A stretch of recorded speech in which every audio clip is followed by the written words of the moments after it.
بسم الله الرحمن الرحيم نحمده ونصلي على رسوله الكريم أما بعد. عن عائشة رضي الله تعالى عنها قالت كان النبي صلى الله تعالى عليه وسلم يعتكف في العشر الأواخر حتى توفاه.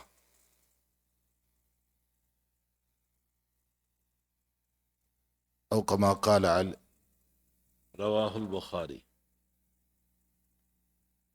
وعن عبد الله بن عباس رضي الله تعالى عنهما قال قال النبي صلى الله تعالى عليه وسلم من اعتكف يوما يبتغي به وجه الله جعل الله له بينه وبين النار ثلاث خنادق او كما قال علیہ الصلاۃ والسلام. بزرگان محترم، معزز بھائیو، دوستو، عزیزو، اعتکاف کا معنی ہوتا ہے ٹھہرنا، رکنا. کسی بھی جگہ رکنا، ٹھہرنا، اس کو اعتکاف کہا جاتا ہے. اعتکاف اسلام سے پہلے بھی تھا. قرآن کریم میں اللہ جل شانہ نے سیدنا ابراہیم علیہ الصلاۃ والسلام کو فرمایا تھا کہ وَإِذْ بَوَّأْنَا لِإِبْرَاهِيمَ مَكَانَ الْبَيْتِ اللہ تشرک بی وطہر بیتی للطائفین والعاکفین، میرے اس مکان کو پاک کیجئے، صاف کیجئے، شرک وغیرہ سے بھی یہاں شرک نہ ہو، اور طواف کرنے والوں کے لیے اور اعتکاف کرنے والوں کے لیے، والعاکفین والرکع السجود، اور نماز پڑھنے والوں کے لیے. اعتکاف پہلے بھی تھا.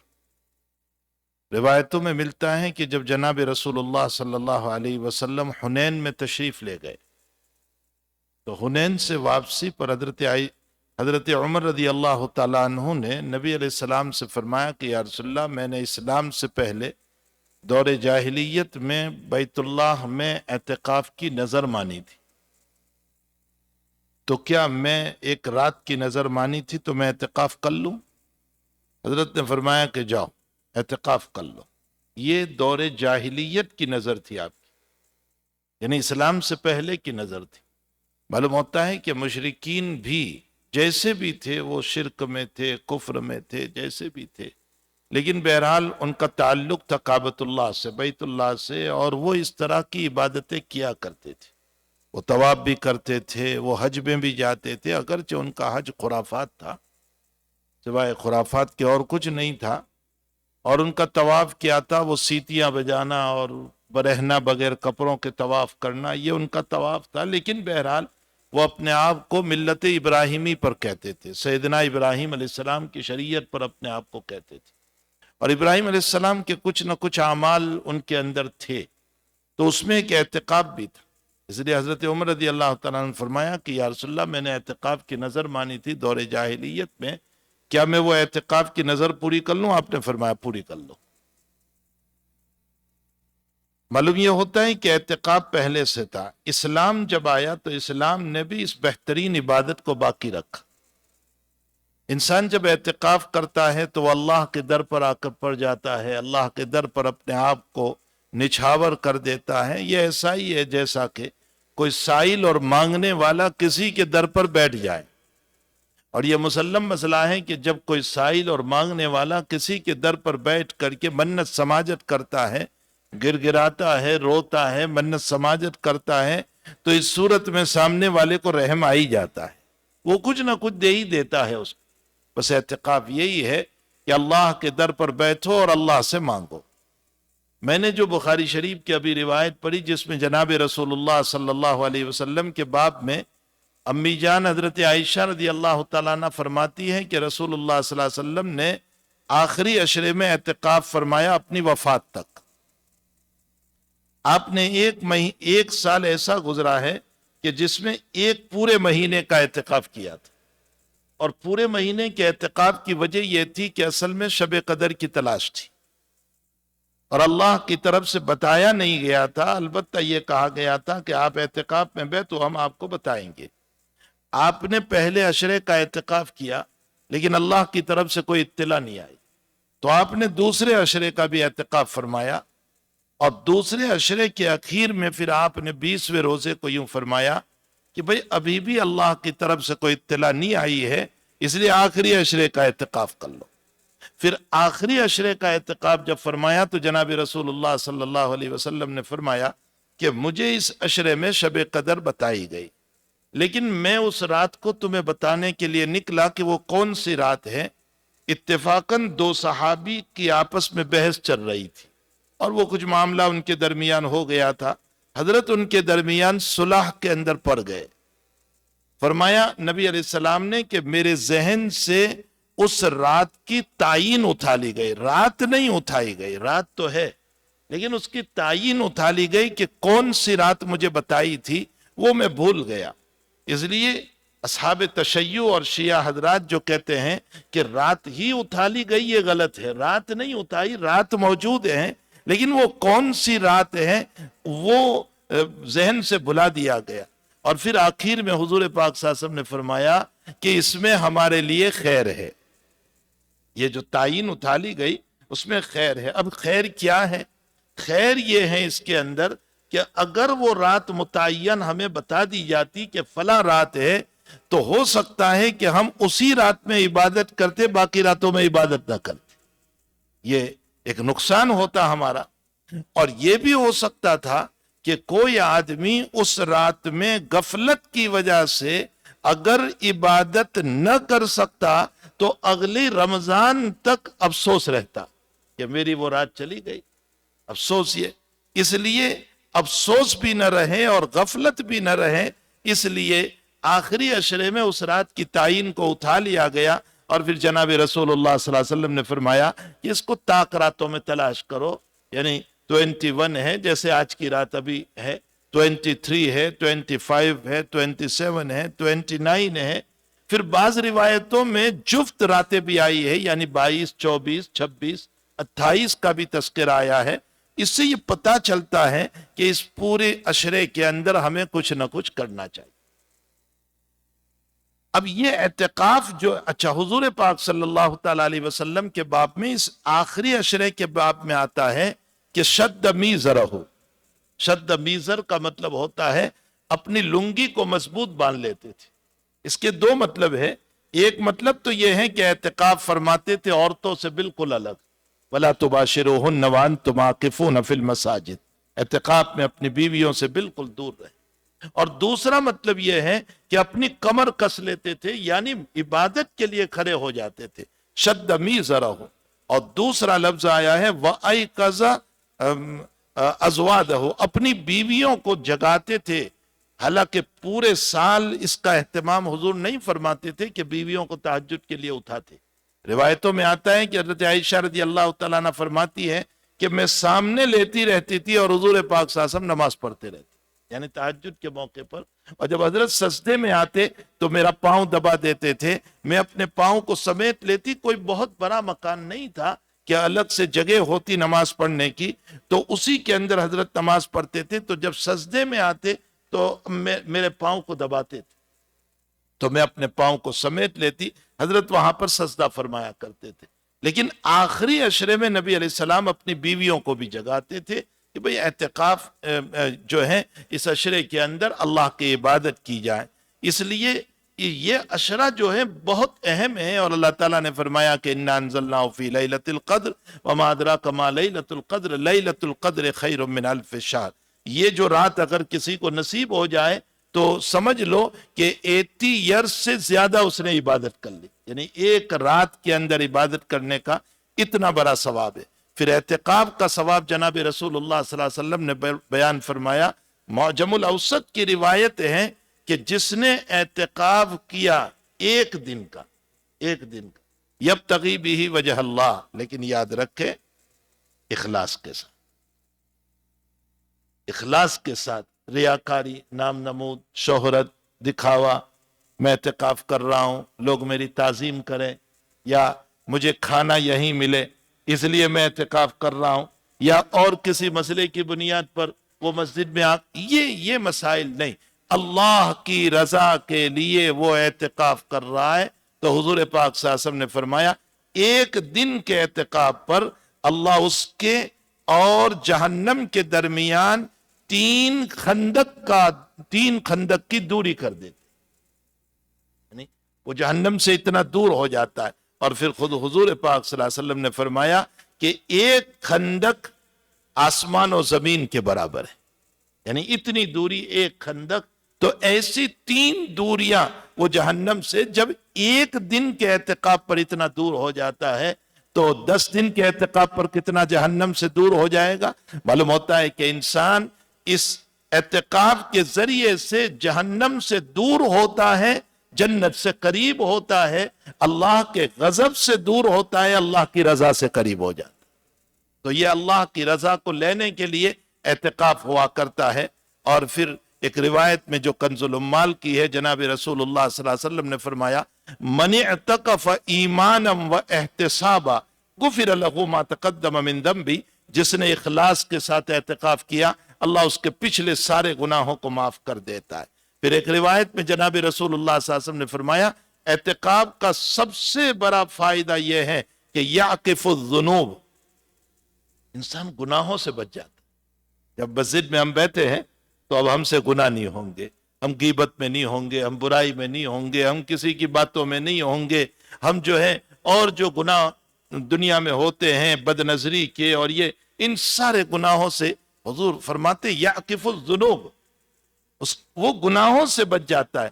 اور دوسرا جملہ حضور پاک صلی اللہ علیہ وسلم نے فرمایا کعامل الحسنات کل، فرمایا کچھ کام کچھ عبادتیں وہ اعتکاف میں نہیں کر سکتا لیکن اس کو کرنے والوں کے برابر ثواب ملتا ہے.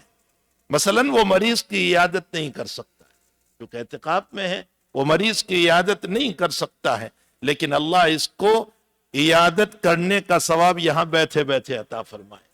یا مثلا صلاۃ جنازے میں نہیں جا سکتا ہے لیکن اس کو بیٹھے بیٹھے صلاۃ جنازہ کا ثواب ملے گا. اس طرح کے بہت سارے اعمال ہیں کہ اعتکاف کی بنیاد پر وہ نہیں جا سکتا ہے لیکن اللہ جل شانہ اس کو جو ہے یہیں بیٹھ کر کے اس کو ثواب عطا فرماتے. تو یہ اعتکاف کی فضیلتیں ہیں. پھر اعتکاف 3 طرح کا ہے. ایک اعتکاف واجب، اعتکاف واجب اگر کسی نے نظر مان لی، نظر عام طور پر اب کوئی مانتا ہی نہیں ہے اعتکاف کی، کوئی نماز کی نظر تو مان رہا ہے اور کوئی روزے کی نظر بھی مان رہا ہے، اعتکاف کی شاید یا تو مسئلہ معلوم نہیں ہے یا پھر کون بیٹھے اعتکاف کے اندر، اس لیے اعتکاف کی کوئی نظر نہیں مانتا. لیکن بہرحال اعتکاف کی نظر ہے. اگر کسی نے نظر مان لی ہے کہ میرا کام ہو گیا تو میں 3 دن کا 2 دن کا 1 دن کا اعتکاف کروں گا تو وہ اعتکاف اس کے لیے لازم ہو جاتا ہے، لیکن روزے کے ساتھ. روزہ اس کے لیے ضروری ہوگا، روزے کے ساتھ اس کا اعتکاف ہوگا. یہ اعتکاف جو آخری عشرے کے اندر ہے یہ اعتکاف سنت مؤکدہ علی الکفایہ ہے. سنت مؤکدہ تو اس لیے کہ جناب رسول اللہ صلی اللہ علیہ وسلم نے ہر سال اعتکاف فرمایا، اور کفایہ اس لیے کہ کچھ لوگ اگر اعتکاف میں بیٹھ گئے تو پوری بستی والوں کے اوپر سے اللہ گناہ کو ختم کر دیتا ہے، اس لیے اس کو کفایہ کہا گیا. اور ایک نفل اعتکاف ہے کہ جب ہم مسجد میں آئیں تو اعتکاف کی نیت کر لیں. شام کو آ جائے، جاب سے آئے ہوئے ہیں، شام کو مسجد میں آ گئے اور ہم نے اعتکاف کی نیت کر لی، یہیں افطاری کر لی، یہیں رات میں جو ہے اللہ اللہ کرتے رہے اور قرآن پڑھتے رہے، تلاوت کرتے رہے. یہ اعتکاف نفل ہے، یہ بھی ہمیں کر لینا چاہیے. اب معتکفین کریں گے کیا؟ ویسے تو سارے ہی اعمال ہم کو کرنے ہیں لیکن خاص طور پر وہ لوگ جو اللہ کے در پر آ کر کے بیٹھے ہیں وہ چند عمل سن لیں. سب سے پہلا عمل، جب وضو کریں تو وضو کرنے کے بعد اہتمام کریں 2 رکعت نماز پڑھنے. ہم اللہ ہی کے گھر میں بیٹھے ہوئے ہیں تو ہم کیوں 2 رکعت نماز نہ پڑھ لیں؟ اس کو کہتے ہیں تحیۃ الوضو. اس سے بڑھ کر فضیلت کیا ہو سکتی ہے کہ معراج کے اندر بلال حبشی رضی اللہ تعالیٰ عنہ حضور پاک صلی اللہ علیہ وسلم کے آگے آگے چل رہے ہیں. جبریل سے پوچھا کہ یہ کون میرے آگے ہیں؟ فرمایا آپ کا بلال ہے. صبح کو بلال کو پوچھا کہ بلال تیرا کیا عمل ہے کہ تو جنت میں میرے آگے چل رہا تھا؟ فرمایا حضرت آپ ہی کی بدولت تو ہمیں ایمان ملا اور سب کچھ ملا، میرا کیا عمل ہے؟ فرمایا نہیں کوئی تیرا عمل ہے. فرمایا جی یا رسول اللہ صلی اللہ علیہ وسلم، میں جب بھی وضو کرتا ہوں تو وضو کا حق ادا کرتا ہوں، 2 رکعت نماز پڑھ لیتا ہوں.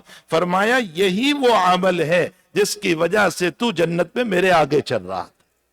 تو یہ تحیت الوضو کی فضیلت ہے، یہ بخاری شریف کی روایت ہے۔ تو ہم مسجد ہی میں رہ رہے ہیں، ہم 2 رکعت نماز پڑھ لیں، وضو کر کے آئے 2 رکعت مسجد میں آ کر کے نماز پڑھ لیں، یہ تحیت الوضو ہے۔ ایک نماز تحیت المسجد ہے، مسجد کا حق، مسجد کا بھی ہم پر حق ہے، مسجد کا ادب، مسجد کا لحاظ، اعتکاف میں بیٹھے ہیں مسجد گندی نہ کریں، ضرورت سے زیادہ پانی استعمال نہ کریں، زور زور سے باتیں نہ کریں، یہ مسجد کے آداب ہے۔ ویسے تو ہر ایک ہی کو مسجد کے لحاظ اور ادب کرنے کی ضرورت ہے، مسجد کے اندر زور سے نہ بولے۔ جناب رسول اللہ صلی اللہ علیہ وسلم نے فرمایا قیامت کی نشانیوں میں سے ایک نشانی یہ ہے کہ مسجد شور سے بھر جائے گی، لوگ باہر کے جھگڑے مسجد میں لائیں گے، اپنے پرسنل جھگڑے ہوں گے وہ یہاں مسجد میں لائیں گے اور مسجد کو ویران اور برباد کریں گے۔ یہ علامات قیامت میں سے ہیں۔ تو مسجد کے اندر شور نہ کیا جائے، مسجد کا لحاظ کیا جائے۔ بخاری شریف میں ہے کہ حضرت عمر نے ایک صحابی کو کنکر مارا اور بلایا، فرمایا ادھر آؤ، فرمایا یہ دونوں باتیں کر رہے ہیں، ان کو میرے پاس بلاؤ۔ ان دونوں کو بلایا اور بلانے کے بعد کہا کہ تم دونوں من این انتما، کہاں سے ہو تم لوگ؟ فرمایا من طائف، ہم طائف کے ہیں۔ فرمایا اگر تم مدینے کے ہوتے تو اس کورے سے پٹائی کرتا، تم مسجد میں بیٹھ کر زور زور سے باتیں کر رہے ہو۔ یہ حضرت عمر رضی اللہ تعالیٰ عنہ نے فرمایا تھا دنیا کی باتیں مسجد کے اندر نہ کی جائیں، اور وہ بھی شور کے ساتھ، زور کے ساتھ اس طرح نہ کیا جائے۔ تو تحیت المسجد پڑھی جائے، مسجد میں آئے ہیں 2 رکعت تحیت المسجد، اللہ مسجد کا حق ہے اس کو ادا کر لے۔ ایک نماز ہے اشراق کا اہتمام کیا جائے۔ جو لوگ اشراق کی نماز پڑھتے ہیں 4 رکعت، حضور پاک صلی اللہ علیہ وسلم فرماتے ہیں گویا کہ اس نے ہمارے ساتھ حج اور عمرہ کیا، اس نے ہمارے ساتھ جو ہے وہ حج اور عمرہ کیا۔ اور اس کے بعد نماز ہے چاشتکی، چاشتکی نماز 2 رکعت سے لے کر 12 رکعت تک، 2 پڑھیں، 4 پڑھیں، 6 پڑھیں، 8 پڑھیں، 10 پڑھیں، 12 پڑھیں، تو جتنی ہماری طاقت ہو اس کے مطابق جو ہے ہم چاشتکی نماز کو پڑھیں۔ اس کے بڑے فضائل ہیں۔ فرمایا 2 پڑھو گے تو دین کی غفلت دور ہو گئی، اور 4 پڑھو گے تو اللہ عابدین میں شمار کر لیتا ہے، اور 6 پڑھو گے تو جناب رسول اللہ صلی اللہ علیہ وسلم فرماتے ہیں کہ عبادت کے لیے بہت کافی ہو جائے گی۔ تو فضائل اس کے بیان فرمائے ہیں۔ جب اللہ کے در پر بیٹھے ہوئے ہیں تو اس کا اہتمام کریں کہ ہم چاش کی نماز بھی پڑھ لیں۔ اس کے بعد ایک نفل نماز اوابین ہے۔ اوابین جو ہیں وہ 6 رکعت سے لے کر 20 رکعت تک ہے۔ جناب رسول اللہ صلی اللہ علیہ وسلم سے 6 سے لے کر 20 تک ہے، منیمم 6 رکعت ہے۔ اب 6 رکعت میں اگر ٹائم ہے، وقت ہے، ہمت ہے تو سنت مؤکدہ کے علاوہ 6 پڑھے، اور اگر ٹائم اور وقت نہیں ہے تو سنت مؤکدہ کو ملا کر کے 6 پڑھ لے۔ لیکن بہرحال اس کا بھی اہتمام کریں کہ ہم اوابین کو پڑھنے والے بنیں، اور ان تمام نفلی نمازوں میں سب سے اعلیٰ، سب سے افضل نماز جو ہے وہ نماز ہے تہجد۔ تہجد کی نماز اتنی اعلیٰ ہے، اتنی اعلیٰ ہے کہ جناب رسول اللہ صلی اللہ علیہ وسلم نے اپنی ساری زندگی تہجد پڑھی۔ فرض نمازیں تو بعد میں آئی، معراج جب ہوئی ہے اس وقت فرض نمازیں آئی۔ یہ تہجد کی نماز جو ہے وہ شروع میں نبوت کے 3 سال میں جب حضرت مکۃ المکرمہ میں تھے، اور یا ایھا المزمل قم اللیل الا قلیلا، رات میں کھڑے رہیے ہمارے سامنے، آدھی رات سے زیادہ، آدھی رات سے کچھ کم ہمارے سامنے کھڑے رہیے۔ قم اللیل الا قلیلا نصفہ او انقص منہ قلیلا او زد علیہ ورتل القرآن ترتیلا انا سنلقی علیک قولا۔ اور حضرت کتنا پڑھتے تھے؟ کبھی 6 پارے، کبھی 8 پارے، کبھی 9 پارے تہجد کے اندر پڑھتے تھے۔ روایتوں میں ہے حتی ورمت قدمہ ہو، آپ کے پاؤں مبارک ورم کر جاتے، کبھی خون نکلنے لگتا تھا۔ بخاری شریف میں ہے تفطرت قدمہ، ہم بہت دیر کھڑے رہتے ہیں نا تو خون نیچے اترتا ہے، تو خون رسنے لگتا تھا۔ حضرت عائشہ نے فرمایا اتنی عبادت کیوں کر رہے ہو؟ آپ تو معصوم ہے، مغفور ہے، کوئی گناہ آپ کا نہیں ہے، کیوں اتنی عبادت کر رہے ہیں؟ تو کیا فرمایا حضور پاک صلی اللہ علیہ وسلم نے؟ افلا اکون عبدا شکورا، جب اللہ نے مجھے معاف کیا، میرے مغفرت، مجھے معصوم بنایا، تو میں اللہ کا شکر گزار بندہ نہ بنوں؟ معلوم ہوتا ہے نعمت کے ملنے پر شکر ادا کرنا چاہیے۔ فرمایا افلا اکون عبدا شکورا، اور جو ہے محققین اور علماء فرماتے، بلکہ روایت میں ہے کہ تہجد کی نماز پر اتنا اونچا ثواب، اتنا اونچا ثواب، اتنا اونچا ثواب اللہ کیوں دے رہا ہے؟ اس کی وجہ یہ ہے کہ یہ اپنے 3 محبوب کو چھوڑتا ہے۔ تہجد پڑھنے والا 3 محبوب کو چھوڑتا ہے۔ ایک تو اپنی میٹھی نیند کو چھوڑ رہا ہے۔ صبح کی نیند بڑی میٹھی ہوتی ہے، احلا، بہت میٹھی، جس کو رات بھر نیند نہیں آئی اس کو بھی صبح نیند آ جاتی ہے۔ حدیث میں احلا، بہت میٹھی نیند ہوتی ہے، اس نے اپنی میٹھی نیند کو قربان کر دیا۔ بہت مشکل ہوتا ہے اٹھنا، لیکن انسان ہمت کر کے اٹھ جاتا ہے۔ دوسرا، اپنی بیوی کو چھوڑا اس نے، اور تیسرا، اپنی گرم گرم رضائی اور بستر اور بلینکٹ کو چھوڑ دیا۔ یہ 3 چیزیں اس کی محبوب تھی، اس کو چھوڑ دیا۔ اللہ کہتا ہے ان کو چھوڑنا، اپنے محبوبوں کو چھوڑنا اللہ کی وجہ سے ہے۔ تو نے مجھ سے محبت کی اس لیے کھڑا ہے تو میں اس پر تجھے اتنا سارا ثواب عطا۔ اس لیے فرمایا ہے کوئی مجھ سے معافی مانگنے والا معاف کر دوں، ہے کوئی عزت مانگنے والا عطا کروں، ہے کوئی دولت مانگنے والا میں عطا کروں، تو تہجد کی نماز پڑھ لیا کریں۔ اس لیے صبح سویرے جلدی اٹھ جایا کریں، اور جلدی اٹھ کر کے تہجد کی نماز پڑھیں، اور تھوڑا سا وقت اپنا تہجد کے بعد اتنا رکھیں کہ جس میں ہماری دعائیں بھی ہو اپنی، اور دعا کے ساتھ کم سے کم 100 مرتبہ استغفار ہم پڑھ لیں۔